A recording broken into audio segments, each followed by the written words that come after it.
자, 21번 문제를 볼 건데, 내가 수학 1에서 강조하는 것들 중에서 선대수적 성질, 곧 초월함수의 좌표를 먼저 놓지 말고 대수적으로 좌표를 잡은 뒤에 대입해서 연립하자 라는 것과 곡선의 합동은 반드시 찾는다. 이거는 뭐 그냥 암묵적인 룰이야. 왜? 교육과정 상에서도 배워. 우리의 대칭성을 쓰자는 걸. 그리고 대학교 가서도 대칭성을 어떨 때 쓰는 거냐면 무의미한 계산을 줄이기 위해서 쓰는 거야. 그러니까 점대칭이라고 하면 오른쪽 상황만 보더라도 왼쪽 상황을 우리가 알아낼 수 있는 게 대칭인 거잖아. 뭐 그런 식으로 우리가 계산하기 어려운 것들, 때로는 계산이 불가능한 것들을 가능하게 만들어주는 게 대칭성이란 말이야.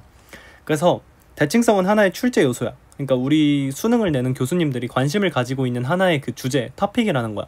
그렇기 때문에 우리가 이걸 무시하면은 도저히 문제를 풀 수가 없는 거야. 당연한 거야. 출제 교수하는 사람이 이제 덧셈을 물어보고 있는데 난 덧셈 몰라도 되는데? 하면 못 풀잖아. 그지? 뭐 곱셈을 내는데 난 덧셈으로 풀 건데 3번 더 할 거야. 이건 바보 같은 짓이잖아. 그래서 대칭성에 너무 큰 부담을 느끼지 말고. 왜? 고등학교 수준의 대칭성은 그림으로 다 파악이 돼. 너네 눈을 믿으면 돼. 얘들아, 눈으로 봤는데 대칭적이야. 그건 대칭이야. 그게 어긋날 리가 없어. 웬만한 상황에서는. 특히 수학 1에서는 거의 어긋날 수가 없다. 초월함수기 때문에. 그래서 보자.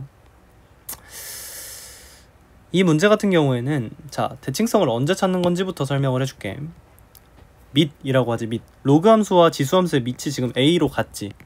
이럴 때는 무조건 나 같은 경우엔 양방향 화살표를 이렇게 위에 때려주고 대칭이다 라고 쓰는 건데, 무슨 대칭일까? 라고 했을 때 어떻게 찾는 거냐면 직접 한번 해보는 거야. 일단 지수 함수에서 로그 함수로 넘어가 줘야 되잖아. y는 x 대칭을 해줘야 될 거야. 그럼 y는 x 대칭을 해주면, 자, x는 a의 y-1일 거고 계산하는 거죠. 로그 a의 x라는 거는 y-1인데 더하기 1 넘겨주자. 그럼 로그 ax 플러스 1이 될 건데, 자, 그거를 얘 모양으로 다시 만들어 주려면 어떤 이동을 해줘야 돼? 평행이동을 해줘야 돼. 평행이동을 어떤 걸 해주면 돼? x방향으로 플러스 1만큼의 이동을 해주고 y방향으로도 플러스 1만큼의 이동을 해주자 이거야. 맞지? 자, 이런 이동을 해줘서 만들어지는 곡선이네 실제로. 그러면 어떤 대칭성을 따라가는 곡선이다 이거야 지금. 이해되지? 그렇기 때문에 이 곡선이 어디에 대해서 대칭인지 궁금한 거야.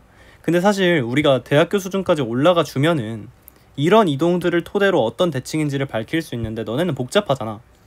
그럼 어떻게 하면 되냐면 이 두 곡선이 아무리 봐도 대칭인 것 같잖아. 그럴 땐 어떻게 하면 되냐?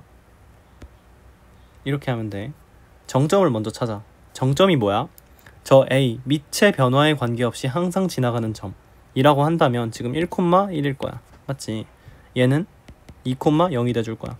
그 둘의 중점이 지금 대칭인 직선이 지나는 점이 돼줄 거야. 반드시. 이해되니? 왜냐면 자, 처음부터 다시 설명을 할게. 어떤 지수함수가 있는데 얘를 y는 x에 대해서 대칭했어. 그러면 지금 y는 x에 대해서 대칭적인 상태일 거야. 맞지? 근데 그 상태에서 y는 x에 대해서 대칭적으로 기울기가 1인 직선에 대칭적으로 움직여주면 어떤 직선에 대해 대칭이 유지가 될 거야. 무슨 말이냐면, 이건 내가 손으로 보여주는 게 빠른데 나중에 직접 수업할 때도 설명해 줄게. 이렇게 생긴 놈을 이 직선에 대해서 대칭시켜서 요 놈을 만들었어. 자, 근데 그럼에도 어떤 이런 기울기가 이렇게 무한대인 직선에 대칭적인 상태로 분포하고 싶다 라고 하려면 얘가 어떻게 움직여야 돼? 이렇게 움직여야 돼. 맞지? 만약에 얘가 신나서 위로 가버리면 얘랑 얘는 대칭성이 깨지잖아. 무슨 대칭이야 이게? 없잖아. 마찬가지야. 이 직선에 대해서 대칭이려면 이렇게 기울기가 마이너스 1인 상태로 움직여줘야 되는 거야. 원리를 설명하는데 원리가 받아들이기 어려우면 넘어가도 괜찮아. 그래서 지금 어떤 상황이야? y는 x에 대해서 대칭을 해준 다음에 x방향으로 플러스 1만큼 잠깐만, y방향으로 마이너스 1만큼이었구나. 미안, 뭔가 이상하다 했어. 자, y방향으로 마이너스 1만큼 이동했잖아. 그럼 그 말은 지금 이런 기울기가 1인 직선에 대해서 기울기가 마이너스 1로 움직였지. 플러스 1, 마이너스 1 이렇게 움직였지. 곡선이 이렇게. 그러면 아직도 어떤 가운데 있는 어떤 직선에 대해서 얘랑 대칭을 유지할 거 아니야. 대칭성을 유지한다는 걸 증명한 거야. 눈으로 봐도 딱 증명이 되는데 굳이 증명을 하자면 그렇다.